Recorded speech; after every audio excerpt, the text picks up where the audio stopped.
Hello and welcome to the GK academy channel. GK academy চ্যানেলে আমি সর্বজিৎ তোমাদের সকলকে স্বাগত জানাচ্ছি। মধ্যকালীন ভারত বা মিডিভাল হিস্ট্রি এর সম্পর্কে আমরা আগের দিনে একটা ভিডিও করেছি। সেখানে তোমরা দেখতে পেয়েছো যে আমরা চোল বংশ সম্পর্কে আলোচনা শুরু করেছি এবং চোল বংশ সম্পর্কে পুরো কভার করেছি আমি আগের ভিডিওতে। তো তোমরা যারা আগের দিনের ভিডিওটা দেখোনি তারা আগের দিনের ভিডিওটা অবশ্যই আগে দেখে নেবে, তারপরে আজকের এই ভিডিওটা দেখবে। আজকে আমরা যে টপিক নিয়ে আলোচনা করব সেটা হচ্ছে চোল অ্যাডমিনিস্ট্রেশন এবং আর্ট অ্যান্ড কালচার, অর্থাৎ চোলদের যে শাসন ব্যবস্থা এই সম্পর্কে আমরা দেখব এবং তাদের আর্ট, তাদের সময় কি কালচার ছিল, সেইগুলো আমাদের আজকের আলোচ্য বিষয়। তো তোমরা আগের দিনের ভিডিওটা অবশ্যই দেখে আসবে, তারপর আজকের এই ভিডিওটা দেখবে। যদি তোমরা ফেসবুক পেজে জয়েন হতে চাও, ফেসবুক পেজের নাম এখানে দেওয়া রয়েছে, তোমরা এখানে জয়েন হতে পারো। এখানে আমি নোটিফিকেশান দিয়ে দিই, ভিডিও দিলেই আপলোড করলেই সেখানে লিঙ্ক পাঠিয়ে দিই। আর তাছাড়া টেলিগ্রাম গ্রুপ এবং টেলিগ্রাম চ্যানেল তোমরা জয়েন হতে পারো। টেলিগ্রাম গ্রুপে তোমরা কোশ্চেন করতে পারবে, কোনো ডাউট থাকলে সেটা জিজ্ঞাসা করতে পারবে, তোমরা মেসেজ করতে পারবে। আর যে টেলিগ্রাম চ্যানেল রয়েছে সেখানে আমি সেম এই ভিডিওগুলো দিয়ে থাকি, মানে ভিডিওর নোটিফিকেশান দিয়ে থাকি, আর পিডিএফ বা কিছু দেওয়ার থাকলে আমি সেখানে দিই। তো এই দুটোতে তোমরা জয়েন হয়ে থাকতে পারো যদি তোমরা প্রয়োজন মনে করো। যদি তোমরা এই চ্যানেলে কেউ নতুন হও, যারা তোমরা দেখছো, কেউ যদি সাবস্ক্রাইব না করে থাকো প্লিজ সাবস্ক্রাইব করে নিও এবং পাশে দেওয়া বেল আইকনটা টিপে দিও, যাতে ইউটিউবে তোমরা সমস্ত ভিডিওগুলো নোটিফিকেশান পেয়ে যাও।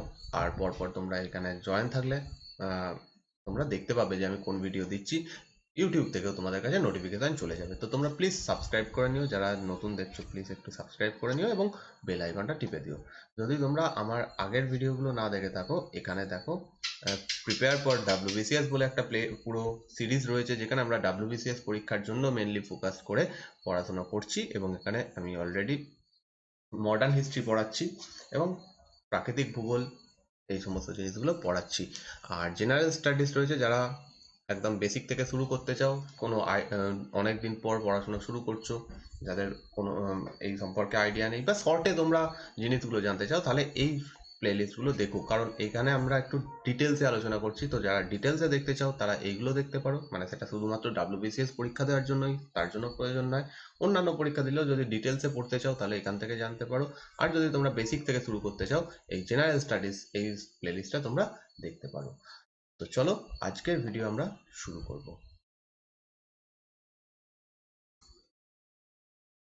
তো আমরা আজকে শুরু করব চোল অ্যাডমিনিস্ট্রেশন বা চোলদের শাসন ব্যবস্থা দিয়ে। চোলদের যে শাসন ব্যবস্থা, এখানে এই জিনিস আমরা আজকে যে টপিকগুলো পড়বো, যে জিনিসগুলো জানবো, একটু ডিফিকাল্ট, একটু টাফ। এর কারণ হচ্ছে এখানে যে টার্মগুলো রয়েছে সবই তামিল ওয়ার্ড, তো সেই জন্য একটু প্রবলেম হয়ে যায়। তোমরা তো, আমি চেষ্টা করবো এগুলোকে তোমাদের সহজে বোঝানোর। আর খুব ইম্পর্টেন্ট জায়গা, এখান থেকে প্রচুর প্রশ্ন আসার জায়গা থাকে। তো প্রথম হচ্ছে রাজা। সমস্ত ক্ষেত্রে আমরা প্রাচীন ভারতের প্রত্যেকটা ক্ষেত্রে দেখে এসেছি যে রাজা হচ্ছেন প্রধান।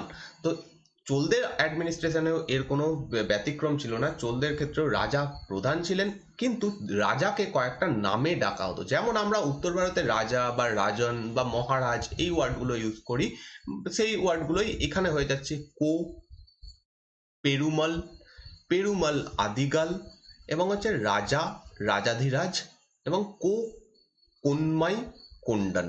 ঠিক আছে, কোন্মাই, কোন্ডান, এগুলো অ্যাকচুয়ালি কোনো উপাধি নয়, ঠিক আছে, এগুলো হচ্ছে রাজার নাম। আমরা যাকে রাজা বলি তারা, এরা তাদেরকে বলতো। বা পেরুমাল, এই শব্দগুলো প্রত্যেকটাই রাজার জন্য ইউজ করা হচ্ছে। তো এই ওয়ার্ডগুলো যদি কোথাও দেখতে পাও তাহলে বুঝবে যে এটা রাজাকে সম্বোধন করা হচ্ছে। এবং তিনি সমস্ত ক্ষেত্রে সমস্ত কিছুর প্রধান ছিলেন, যদিও তাকে সাহায্য করার জন্য একটা কাউন্সিল অফ মিনিস্টার বা মন্ত্রী পরিষদ ছিল, কিন্তু মন্ত্রী পরিষদের কাজ ছিল তাকে অ্যাডভাইস করা, তাকে উপদেশ দেওয়া। সেই উপদেশ রাজা নেবেন কিনা সেটা রাজার নিজস্ব ব্যাপার ছিল। রাজা প্রধান, তার নিচে যে মন্ত্রী পরিষদ তাকে উপদেশ দেওয়ার কাজ করত। রাজাদেরকে এই সময় ভগবানের সঙ্গে তুলনা করা হতো, মানে তাকে ভগবানের রূপ হিসেবে দেখানো হতো বা ভগবানের মতো তার কোনো ক্ষমতা রয়েছে এই জিনিসগুলো দেখানো হতো। যেমন আমরা আগের দিন একজন রুলারের নাম পেয়েছিলাম রাজরাজা প্রথম, যাকে বলা হচ্ছে উলাকালান্দা পেরুমাল। ওকে, এই উলাকালান্দা পেরুমাল শব্দের অর্থ হচ্ছে যিনি পৃথিবী জরিপ করেছেন বা পৃথিবীকে মাপ করেছেন। এবং এই টার্মটা উলাকালান্দা পেরুমাল, এই জিনিসটা ভগবান বিষ্ণুর উদ্দেশ্যে এটা ইউজ করা হতো। তো এক কথায় বলা যেতে পারে রাজরাজা প্রথমকে এইভাবে ভগবান বিষ্ণুর সঙ্গে তুলনা করা হতো, তার একটা দৈবিক ক্ষমতা আছে এটা দেখানো হতো। এর পেছনে কারণ হচ্ছে সমস্ত কিছুই যে রাজার যে প্রাধান্য বা রাজার যে মানে রাজার ওপরে প্রজার ভক্তি বাড়িয়ে দেওয়া, প্রজা যাতে তাকে ভক্তি বেশি করে। তো এরকম জিনিসগুলো করা হতো, এটা একটা উদাহরণ জাস্ট। তো অধিকাংশ রুলাররাই এখানে এরকম নিত, রাজার সঙ্গে তাকে তুলনা করা হতো। এদের অ্যাডমিনিস্ট্রেশন বা এদের রাজ ব্যবস্থার আরো একটা ইম্পর্টেন্ট ফিচার হচ্ছে যখন রাজা মারা যেত সেই রাজার জন্য মন্দির তৈরি করা হতো। Temples as tribute to dead kings was a special feature of Chola period. অর্থাৎ চোল সাম্রাজ্যের একটা বিশেষ বৈশিষ্ট্য হচ্ছে রাজার জন্য, যে মৃত রাজা তার জন্য একটা মন্দির তৈরি করা, এরকম ভাবে তারা মন্দির তৈরি করতো। তো এখান থেকেও এটা ক্লিয়ার যে রাজাদেরকে ভগবানের মতো করে বা ভগবানের মতো করেই ভগবানের মতো তাদেরকে দেখানো হতো। রাজাদের ঘিরে থাকতো কিছু বডিগার্ড, এদের চারিদিকে কিছু বডিগার্ড ঘিরে থাকতো, কিন্তু এই বডিগার্ডদের একটা স্পেশালিটি রয়েছে এই সময়ের শাসন ব্যবস্থাতে। অন্যান্য ক্ষেত্রে আমরা বডিগার্ড ছিল তাদের সম্পর্কে অত তো পড়ি না, কিন্তু চোলদের বডিগার্ডের ব্যাপার হচ্ছে এরা প্রথম কথা তো নিজের জীবন দিয়ে রাজার জন্য সমস্ত কিছু করতো, রাজাকে প্রোটেক্ট করতো, এটা বডিগার্ডদের কমন কাজ। কিন্তু মার্কো পোলো লিখছেন যে তিনি 13 শতাব্দীতে এতে এসেছিলেন, কেরালাতে এসেছিলেন, এবং তিনি লিখছেন যে এই বডিগার্ডরা যখন কোনো রাজা মারা যেত তার যারা বডিগার্ড ছিল তারা সকলে জীবন্ত অবস্থায় আগুনে পুড়ে মারা যেত। যখন যখন রাজাকে পোড়ানো হতো, তার ফিউরিনাল যে প্রে হতো সেইখানে রাজাকে যখন পোড়ানো হচ্ছে সেই সঙ্গে এই বডিগার্ডরাও নিজেদেরকে আগুনে আহুতি দিত। এইটা হচ্ছে স্পেশাল ফিচার, এই সময় মার্কো পোলো লিখছেন এটা।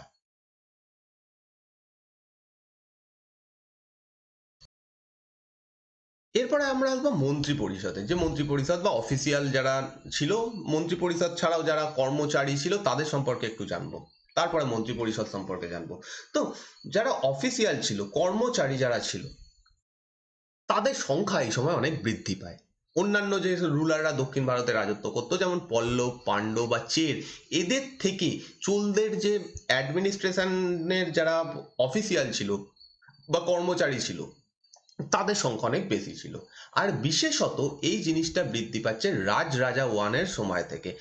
এর কারণ হচ্ছে রাজরাজা ওয়ানের সময় অনেক বেশি জায়গা দখল করা হয়েছে, অনেক বেশি জায়গা দখল করার ফলে এই সময় অফিসিয়ালদের চাহিদা বেড়েছে, চাহিদা বাড়ার ফলে সেই সময় থেকে তাদের সংখ্যাও বৃদ্ধি পেয়েছে। আবার যখন কুলোতুঙ্গ প্রথম রাজত্ব করছে তারপর থেকে দেখা যাচ্ছে এই অফিসিয়ালদের সংখ্যাও কমে যাচ্ছে। তার কারণ সেই সময় থেকে চোল বংশের পতন শুরু হচ্ছে, তাদের হাত থেকে অনেক জায়গা বেরিয়ে যাচ্ছে, অতএব তখন তাদের চাহিদাও কমে যাচ্ছে, যারা অফিসিয়াল তাদের সংখ্যাও কমে যাচ্ছে। তো এইরকম জিনিসগুলো দেখা যাচ্ছে। তো অফিসিয়াল বা এই কর্মচারীদের সংখ্যা অন্যান্য সময়ের তুলনায় এই সময় অনেকটা বেশি ছিল। নেক্সট, এবার হচ্ছে অ্যাডমিনিস্ট্রেটিভ ইউনিট। অর্থাৎ আমরা জানি যে সবার উপরে দেশের আন্ডারে যেভাবে ভাগ করা হয় অ্যাডমিনিস্ট্রেশনকে, সেম সিস্টেম এখানেও ভাগ করা হয়েছে, কিন্তু এখানে নামগুলো শুধু আলাদা। এই নামগুলোকে আমাদের জানতে হবে। প্রথম হচ্ছে সবার উপরে থাকছে রাজ্যম বা রাষ্ট্রম। রাজ্যম বা রাষ্ট্রম বলতে বোঝানো হচ্ছে যে দেশ, অর্থাৎ যে চোলদের আন্ডারে যতটা জায়গা রয়েছে পুরো জায়গাটাকে বলা হচ্ছে রাজ্যম এবং রাষ্ট্রম। ঠিক আছে, রাজ্যম বা রাষ্ট্রম।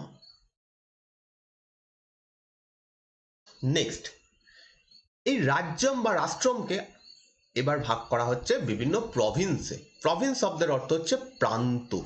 আমরা এখন যাকে রাজ্য বলি সেই সেম জিনিস হচ্ছে তখন প্রান্ত বলা হতো। প্রান্ত শব্দটা আমরা উত্তর ভারতের জন্য ইউজ করি, কিন্তু দক্ষিণ ভারতে এইগুলোকেই একটা স্পেশাল নাম দেওয়া হচ্ছে, সেটা হচ্ছে মন্ডলম। এখানে আমি লিখছি মন্ডলম। লম। তো মন্ডলম বা প্রান্ত একই জিনিস, উত্তর ভারতে যাকে প্রান্ত বলা হচ্ছে, দক্ষিণ ভারতে তাকে মন্ডলম বলা হচ্ছে। আর চোলদের আন্ডারে টোটাল 8টা মন্ডলম ছিল বা 8টা প্রান্ত ছিল, বা আমরা এখনকার ভাষায় বলতে পারবো 8টা রাজ্য ছিল।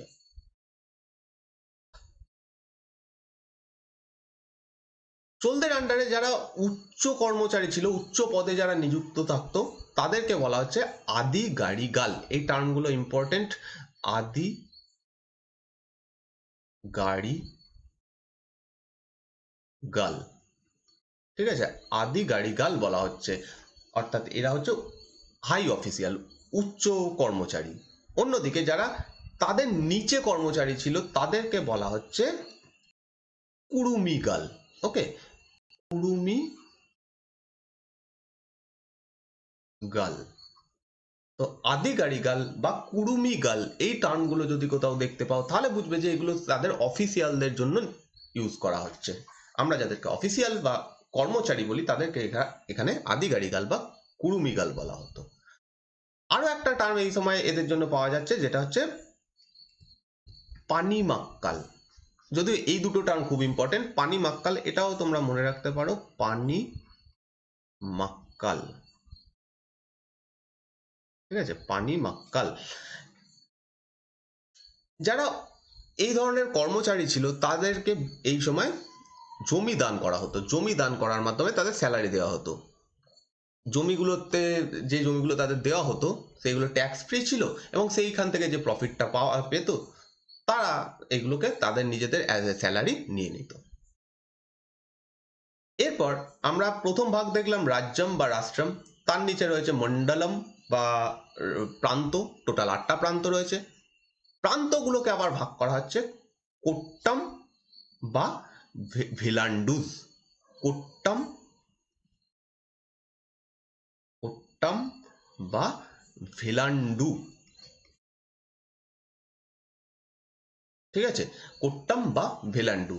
এগুলোকে আমরা ইংলিশে সাব ডিস্ট্রিক্ট বলতে পারি। কয়েকটা জেলা নিয়ে একটা বড় একটা অর্গানাইজেশন তৈরি করা হতো, সেটাকে বলা হচ্ছে কোট্টাম বা ভিলান্ডুস।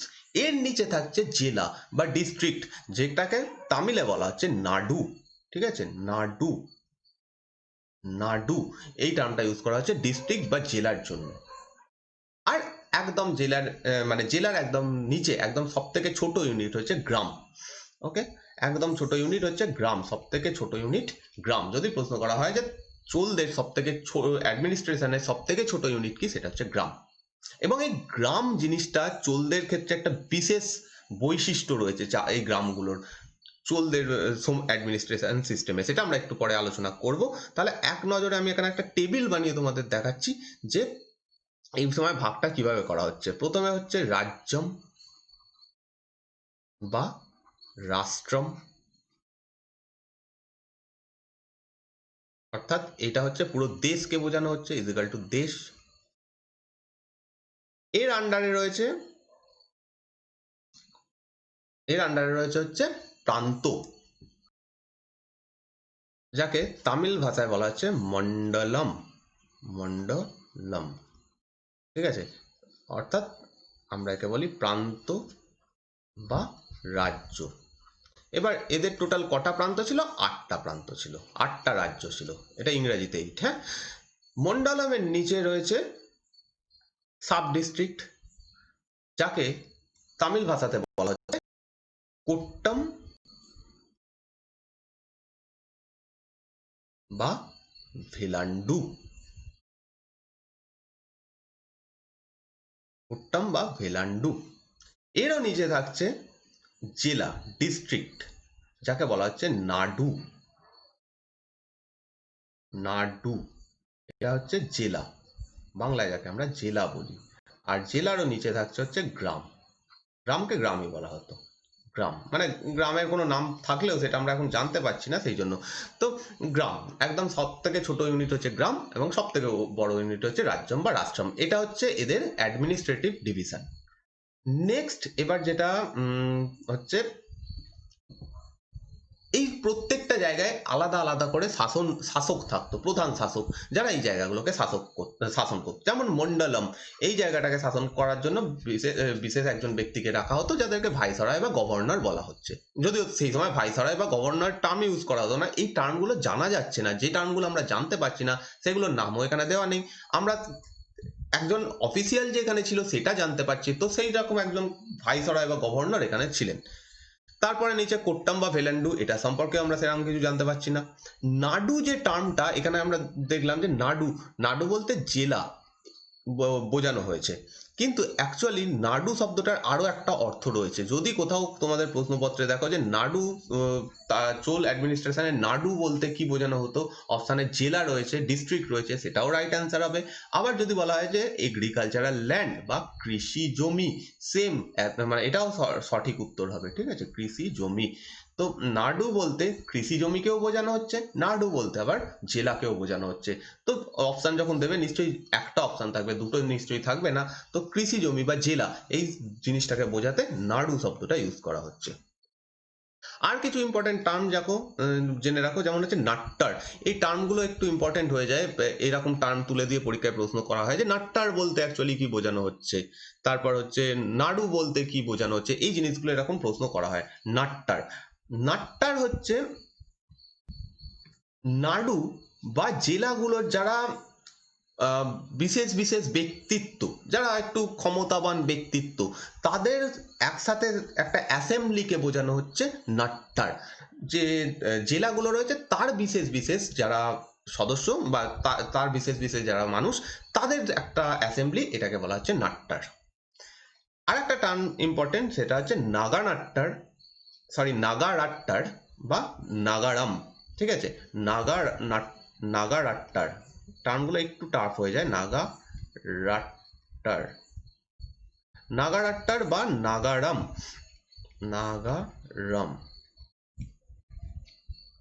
এরা হচ্ছে একটা বিশেষ গ্রুপ, যারা এই সময়ের ব্যবসা বাণিজ্যের সঙ্গে যুক্ত থাকতো, তাদের একটা বিশেষ গ্রুপ, এটাকে বলা হচ্ছে নাগারাট্টাম। যেমন ধরো আমাদের এখনো সেরকম আছে ব্যবসায়ীদের গ্রুপ, সেটাকে দক্ষিণ ভারতে এই নাগারাট্টাম বা নাগারাম বলা হতো। এই অ্যাডমিনিস্ট্রেশন সিস্টেমের মধ্যে একটা বিশেষ শ্রেণী থাকতো, যাদেরকে বলা হচ্ছে সেরিনিস বা পুগাস, ঠিক আছে, সেরিনিস। এই বানানগুলো একটু ভুল হতেও পারে, কারণ অ্যাকচুয়ালি এগুলো তো একদম ডাইরেক্ট কনভার্ট করছি ইংলিশ থেকে বাংলায়, সেটা দন্তেস বা তালবস্য কিছু একটা হতে পারে, এটা নিয়ে অত মাথা ঘামিয়ে লাভ নেই, জাস্ট বোঝার জন্য আমি এটা করছি। সেরিনিস বা পুগা, এই টার্মটা ইউজ করা হতো গিল্ডের জন্য। গিল্ড শব্দটার বাংলা হচ্ছে সংঘ, ঠিক আছে, এখানটায় লিখছি আমি সংঘ। সংঘ, সংঘ বলতে বুঝতে পারছো যে কয়েকজনের একটা অর্গানাইজেশন যার বিশেষ কিছু সদস্য রয়েছেন, এবং এরা কোনো বিশেষ কাজে নিযুক্ত রয়েছেন। যেমন ধরা যাক কেউ একটা ব্যবসায়ীদের গিল্ড, বা বলা হয় বই যারা প্রকাশ করে তাদের গিল্ড। এদের কাজ হচ্ছে সেই পুরো শ্রেণীটাকে রিপ্রেজেন্ট করা, সেই পুরো শ্রেণীটাকে যারা শাসন করছে তাদের কাছে রিপ্রেজেন্ট করা, এই ধরনের কাজগুলো করে গিল্ড। এরকম কিছু জিনিস থাকতো। তো এক কথায় বলতে পারো সংঘ বা গিল্ড বলতে এই সময় সেরেনিস বা পুগাদের বলা হতো। বাকি সমস্ত কিছু ভুলে দাও, সংঘ বলতে এই সময় বা গিল্ড বলতে এই সময় সেরেনিস বা পুগা বোঝানো হতো।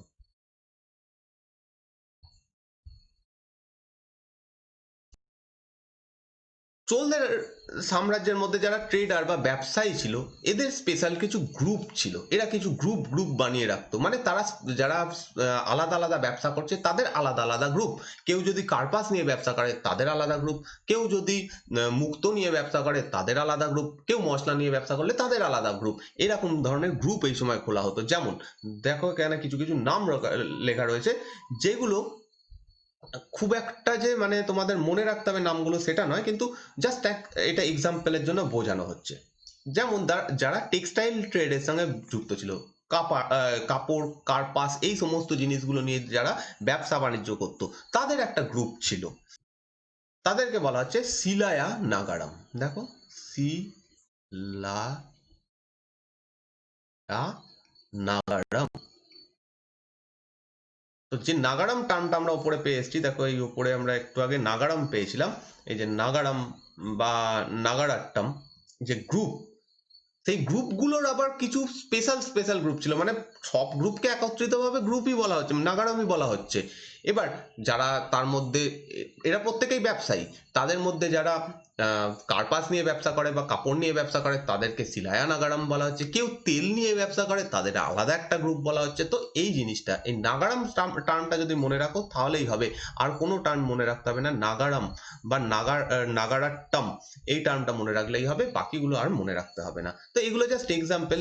যারা ট্রেড নিয়ে মানে টেক্সটাইল নিয়ে ট্রেড করতো তাদের আলাদা নাম, যারা তেল বা ঘি নিয়ে ব্যবসা করতো তাদেরকে একটা আলাদা এরকম গ্রুপের নাম দেওয়া হচ্ছে, সংকারা পিডা নাগারাম। তো এইগুলো অতটা মনে রাখতে হবে না, কিন্তু নাগারাম জিনিসটা কি সেটা আশা করছি এতক্ষণে তোমরা বুঝতে পারছো। এবার হচ্ছে চোল ভিলেজ অ্যাডমিনিস্ট্রেশন, অর্থাৎ চোলদের যে গ্রাম ব্যবস্থা ছিল, গ্রামের যে শাসন ব্যবস্থা ছিল, এটা খুব ইম্পর্টেন্ট একটা জিনিস। কারণ প্রথমবার, সম্ভবত প্রথমবার ভারতের ইতিহাসে এই সেলফ গভর্নমেন্ট মডেল শুরু হয়। সেলফ গভর্নমেন্টের বাংলা হচ্ছে স্বায়ত্ত শাসন, বা এটাকে বলতে পারি স্বশাসন। ঠিক আছে, স্ব, ভালো বাংলায় বললে স্বায়ত্ত শাসনও হয়, স্বশাসন, যাই হোক এটা বুঝতে পারছো আশা করি। শাসন অর্থাৎ এক কথায় যদি বলি, আজকের যে পঞ্চায়েত ব্যবস্থা সেটা হচ্ছে একটা স্বায়ত্ত শাসন বা স্বশাসনের উদাহরণ। সেই সময়ে চোলদের অ্যাডমিনিস্ট্রেশনে এইরকম স্বশাসন বা স্বায়ত্ত শাসন ছিল, বা এরকম পঞ্চায়েতের মতো ব্যবস্থা ছিল। তো এটা খুব বড় একটা বৈশিষ্ট্য চোলদের অ্যাডমিনিস্ট্রেশনের, এবং এটা পরীক্ষায় প্রশ্ন করা হয় যে কোন সাম্রাজ্যে বা কোন শাসন ব্যবস্থাতে প্রথমবার এরকম স্বশাসন বা সেলফ গভর্নমেন্ট শুরু হয়, সেটা হচ্ছে চোলদের আন্ডারে। ক্লিয়ার? এবার তোমাদের গ্রাম সম্পর্কে যখন আমরা এই পড়ছি, গ্রামের অ্যাডমিনিস্ট্রেশন কয়েকটা শ্রেণী তোমাদের মনে রাখতে হবে। একটা হচ্ছে উড়, কয়েকটা গ্রুপ অ্যাকচুয়ালি, একটা হচ্ছে উড় আর একটা হচ্ছে সভা আর মহাসভা। প্রথমটা হচ্ছে উড়। উড় বা সভা বা মহাসভা সম্পর্কে জানতে গেলে তোমাদের আরেকটা জিনিস জানতে হবে, যেটা আমি এখানে পাশে দেখাচ্ছি। তোমরা জানো যে এই সময় জমি দান করা হতো, ব্রাহ্মণদের জমি দান করা হতো। যদিও চোলদের সময় একটা স্পেশাল বৈশিষ্ট্য দেখবো যে এই জমি দান আর এখন শুধুমাত্র ব্রাহ্মণদের, মানে আর শুধু ব্রাহ্মণদের দেওয়া হবে না, ব্রাহ্মণদের পরিবর্তে এই সময় জমি দানগুলো হচ্ছে মন্দিরকে। সেটা পরে আমি বলছি, এই সময় গুলিয়ে যাবে। কিন্তু ধরো তোমরা সকলেই জানো যে এই সময় জমি দান করা হতো। তো যে জমিগুলো দান করা হতো, জমি দানের ভিত্তিতে জমিকে দুভাগে ভাগ করা হয়। একটা হচ্ছে যেটা দান জমি, অর্থাৎ যেগুলোকে দান করা হয়েছে, কোনো ব্রাহ্মণকে বা কোনো মন্দিরকে দান করা হয়েছে সেগুলোকে দান জমি বলা হচ্ছে। আর যেগুলো বাকি থাকছে সেগুলোকে আমি সাধারণ জমি বলছি, অর্থাৎ এর থেকে ট্যাক্স রাজা নেবেন, আর দান জমির ওপর যা হবে সেই ব্রাহ্মণ বা সেই মন্দিরের দায়িত্বে থাকবে। উত্তর ভারতে, মানে মেনলি সংস্কৃতে, এই জমিগুলোকে একটা স্পেশাল নাম দেওয়া হয়। সেই নামটা হচ্ছে ব্রাহ্ম দেও জমি। ঠিক আছে, এই জমিগুলোকে বলা হয় ব্রাহ্ম দেও জমি। ওকে। আর যে জমিগুলো দান করা হচ্ছে না, সাধারণ জমি, যেগুলো থেকে ট্যাক্স রাজা পাবে, সেই জমিকে বলা হচ্ছে অব্রাহ্ম দেও জমি। এবার এইটা বলার কারণ হচ্ছে, এই জিনিসটা আগে আমাদের জানতে হবে। এইটা না জানলে এই উড় এবং সভা মহাসভা সম্পর্কে গুলিয়ে যাবে। উড়, এবার আসছি আমরা উড়ে। উড় হচ্ছে একটা অ্যাসেম্বলি, একটা অ্যাসেম্বলি। অ্যাসেম্বলির বাংলা হচ্ছে সমাবেশ। উড় হচ্ছে, এই উড় হচ্ছে যে নন ব্রাহ্মদের জমিগুলো রয়েছে, অর্থাৎ যে জমিগুলো দান করা হয়নি, যে গ্রামগুলো দান করা হয়নি, সেই গ্রামের যারা সাধারণ মানুষ রয়েছে তারা একটা সমাবেশ গঠন করতো, একটা সভা গঠন করতো, যেটাকে বলা হচ্ছে উড়। আর যে জমিগুলো বা যে গ্রামগুলো দান করা হয়ে গেছে, সেই জমিগুলোর যারা মেম্বার, মানে সেই সেই গ্রামগুলোতে যারা সাধারণ মানুষ রয়েছেন তাদের মধ্যে থেকে একটা এরকম সমাবেশ গঠিত হতো, সেটাকে বলা হচ্ছে সভা বা মহাসভা। একটা জিনিস এখানে আরো একটা তফাৎ রয়েছে, সেটা হচ্ছে সভা বা মহাসভা যেখানে যে অর্গানাইজেশনটা, এখানে শুধুমাত্র ব্রাহ্মণরাই থাকতো, ঠিক আছে, ব্রাহ্মণরা থাকতো, ঠিক আছে, আর কেউ এখানে জয়েন হতে পারতো না। আর উড়ের ক্ষেত্রে এরকম কোনো বাধা নিষেধ ছিল না, এখানে যে কেউ জয়েন হতে পারতো। এই দুটো হচ্ছে তফাৎ। আর যে দান জমিগুলো, এখানে আমি পাশে যে টেবিলটা বানিয়েছি সেখানটা একটু যাচ্ছি, যে দান জমিগুলো এখানে দেখতে পাচ্ছ ব্রাহ্মদেয় জমি, এগুলোর আরো একটা নাম দক্ষিণ ভারতে বিশেষত ইউজ হতো, সেইটা হচ্ছে অগ্রহার। অগ্রহার, যদি কোথাও অগ্রহার টার্মটা দেখো বা ব্রাহ্মদেয় টার্মটা দেখো, তার মানে বুঝবে যে এই জমিটা কাউকে না কাউকে দান করা হয়েছে, নয় কোনো ব্রাহ্মণকে দান করা হয়েছে, না কোনো মন্দিরকে দান করা হয়েছে। তো এইখানে এই যে গ্রামগুলো দান করা হতো, যে জমিগুলো দান করা হতো, সেখানকার যারা ব্রাহ্মণ রয়েছেন তারা একটা অর্গানাইজেশন বানাতো, সেইটাকে সভা বা মহাসভা বলা হচ্ছে এই চোলদের আন্ডারে। ক্লিয়ার এই অবধি? এই অবধি আশা করছি তোমাদের ক্লিয়ার হয়ে গেছে। আমি এটাকে সহজভাবে বোঝানোর চেষ্টা করলাম। এরপর হচ্ছে এই সময়ের ইকোনমি। চোলদের মেন উপার্জনের ওয়ে ছিল হচ্ছে ল্যান্ড রেভিনিউ। ল্যান্ড রেভিনিউর বাংলা হচ্ছে ভূমি কর, অর্থাৎ যে ভূমি কর, অর্থাৎ যে জমিগুলো রয়েছে কৃষকদের কাছে, সেই জমির ওপরে যে ট্যাক্সটা নেওয়া হতো সেটাকে বলা হচ্ছে ভূমি কর, মানে সেটাকে বলা হয় ভূমি কর। আর এটাই ছিল চোল সাম্রাজ্যের মেন ইনকাম। যদিও চোলদের সময় ব্যবসা বাণিজ্য ভালো হতো, আমরা ব্যবসা বাণিজ্য সম্পর্কে দেখে এসেছি যে চীনের সঙ্গে ব্যবসা বাণিজ্য খুব ব্যাপক পরিমাণে হতো, কিন্তু তা সত্ত্বেও জমি বা কৃষি হচ্ছে এই সময়ের মেন ভিত্তি ছিল, এবং সেই কারণে ভূমি কর হচ্ছে প্রধান কর ছিল। আর 1/6 টোটাল যা উৎপাদন হতো, টোটাল যা ফসল উৎপাদন হতো, তার 1/6 এই সময় কর হিসাবে নেওয়া হতো। একটু আগে যে এগুলো দেখছিলাম, অ্যাসেম্বলি গুলো দেখছিলাম ওপরে, এখানে উর বা সভা বা মহাসভা, এরা অ্যাকচুয়ালি করগুলো কালেক্ট করতো, ট্যাক্স কালেক্ট করতো। এবার বুঝতে পারছো যে এইগুলোর কাজ কি, এই উর বা মহাসভা সভা এদের কাজ কি? এদের কাজ হচ্ছে ট্যাক্স কালেক্ট করা। এবার যে ব্রাহ্মদেয় জমিগুলো, সেই জমিগুলোর যে ট্যাক্সটা, সেটা আর রাজার কাছে যেত না, কারণ সেগুলো অলরেডি দান করা হয়ে গেছে। সেই জমিগুলো, সেই ট্যাক্সটা চলে যেত মন্দিরে, যে মন্দিরে এই জমিটা দান করা হয়েছে। একটু পরে বলছি যে চোলদের সময় যে জমিগুলো দান করা হতো, মেনলি এই সময় আর ব্রাহ্মণদের করা হতো না, এই সময় সব মন্দিরকে করা হতো।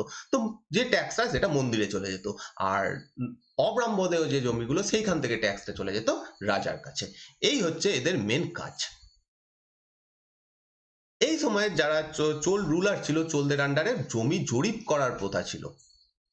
জমি জরিপ করা হতো, কার কাছে কতটা জমি রয়েছে সেটার রেকর্ড রাখা হতো, এবং সেটা মেনটেন করা হতো। কেউ জমি বিক্রি করে দিয়েছে, তার সেটা আবার কালেক্ট করে নেওয়া হতো, সেই ডেটাটা সেটা আবার লিখে রাখা হতো। এই জিনিসটা এই সময় হতো। মানে এদের একটা ভালো একটা অর্গানাইজড সিস্টেম, একটা ভূমি রাজস্ব ব্যবস্থা এদের আন্ডারে ছিল।